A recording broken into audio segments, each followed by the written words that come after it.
positive psychology, which I'm sure we can all use.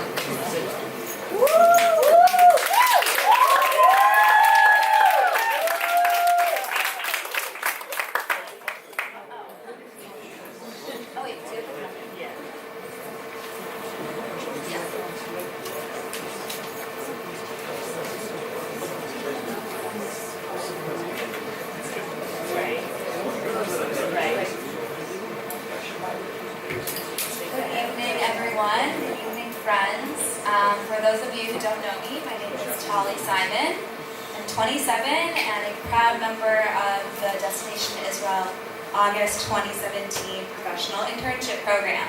Yeah.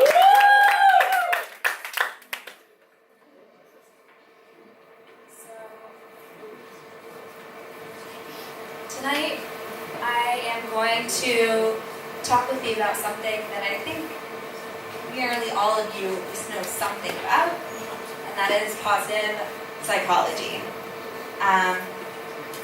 On Sunday during the plenary, we listened to some great speakers, one of whom was Dr. Shivani Shiran, and she mentioned on Sunday in her lecture, Leadership from the Inside Out, that real growth only happens when we allow ourselves to be confused, to be lost, to experiment, and when we have the courage to let go of what is familiar, what is known. So I want to share with you all a personal experience. My freshman year of college at Syracuse University was seemingly great. I did well socially, academically, and everything seemed fine, but I didn't really feel like myself. Something was off. Something was missing, and I realized I just really wasn't happy. So, right before my sophomore year of college, during late July, early August 2009, after a somewhat aggressive nudge from my parents, of all people, I decided to take a voluntary leave of absence for 1 year, a sort of untraditional gap year, which is pretty uncommon in the States. And do something. I didn't have a plan when I told Syracuse I was going to take a year off. I just could no longer ignore the fact that something was off and I needed a change in my life. So I decided that if I was going to take this year off, I needed to do something completely unrelated to school and academics, something purely for myself, not necessarily to boost my resume, not for my parents, only for myself. And I'd always been interested in fashion, so I figured at the age of 19, with no college degree or fashion background, that I could do something in fashion in New York City, my dream city and one of the fashion capitals of the world.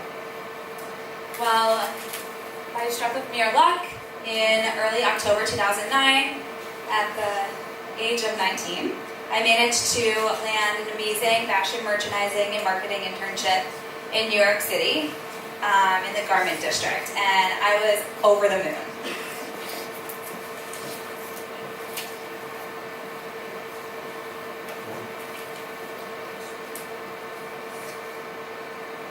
To me, landing that internship, going to New York City when I grew up in Iowa was definite change. It forced me to venture on my own and live and work in one of the busiest, most chaotic cities in the entire world.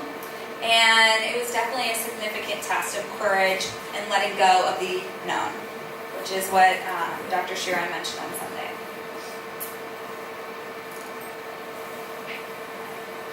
So we're all so different. We come from different countries. We speak different languages.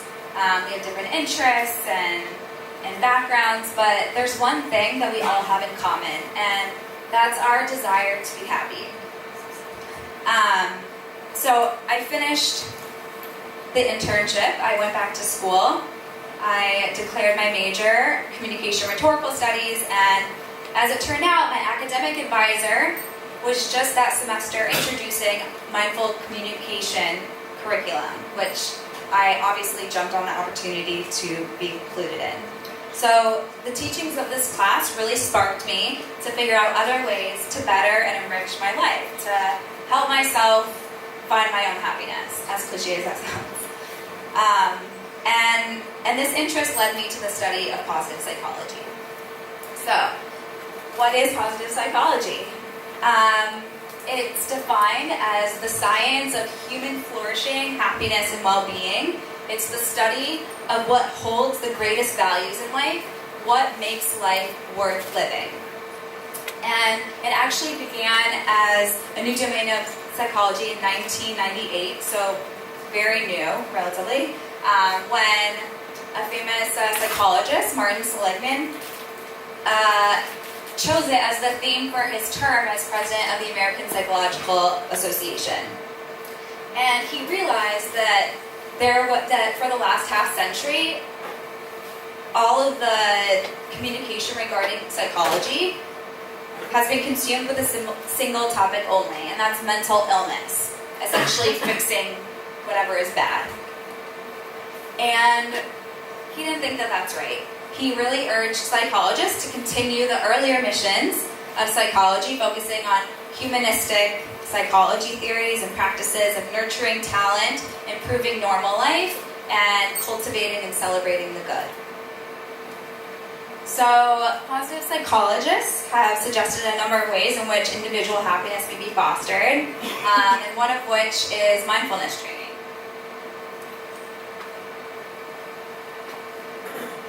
So, with mindfulness, mindfulness is defined as the psychological process of bringing one's attention to experiences occurring in the present moment, which can be developed through the practice of different forms of training. So, it's a tool to be free. It's a way to it's a way to understand yourself at a deeper inner level. And as it was said in the mindfulness course yesterday? No, 2 days ago? Okay. Yesterday? Yesterday, they said the mission of mindfulness isn't to create something, but rather to reveal things about ourselves, which I think has a lot of truth to it. There are different forms of mindfulness. There are different forms of practicing mindfulness. There's meditation, walking, talking, breathing, eating. Anything that you do, you can incorporate mindfulness into it. It's also related to gratitude, kindness, compassion, and when you're better able to understand yourself, you're better able to communicate with others and understand them at a deeper level as well. So for me personally, I like to keep a gratitude journal, which saying aloud right now makes me feel a little young, but I think it's a great tool to remind myself of all the things that are good in life and that I'm grateful for. So I like to write down things I'm grateful for, that I enjoy, or a memorable experience from the day. Because in a world that's focused on so many bad things, it's imperative that we all remind ourselves of the good things.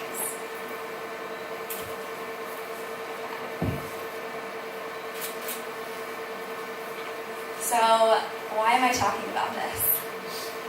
How does it relate to leadership?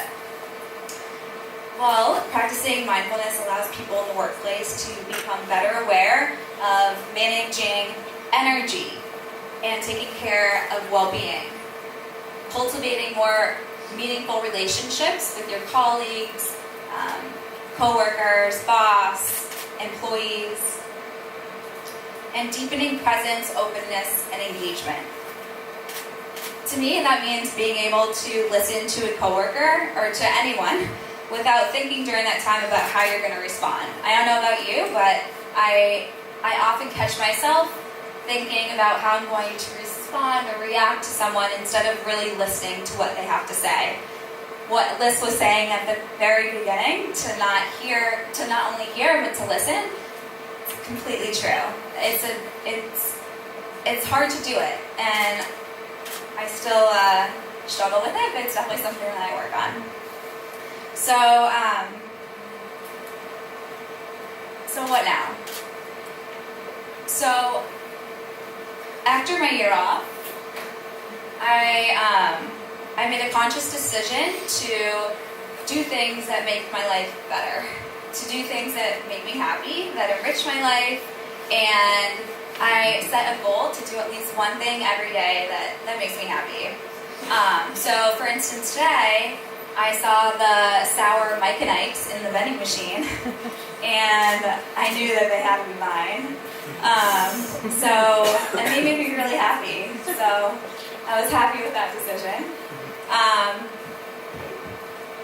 Vanilla ice cream cone from McDonald's. I could go on, like literally anything. Forcing myself to get up to exercise because I know that I'll have, more renewed sense of self and have, so much more energy than I would otherwise. Okay. I'm being done. Okay. So anyway, so I made a conscious decision to do at least one thing every day for myself, one thing every day that makes me happy.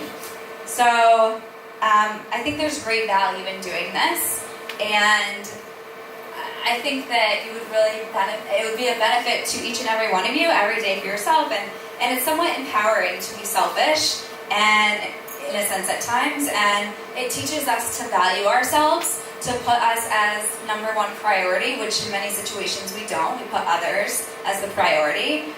We would do anything for our friends, but then, when the situation happens to us, we kind of get upset or disappointed or ashamed in ourselves, and that's not right.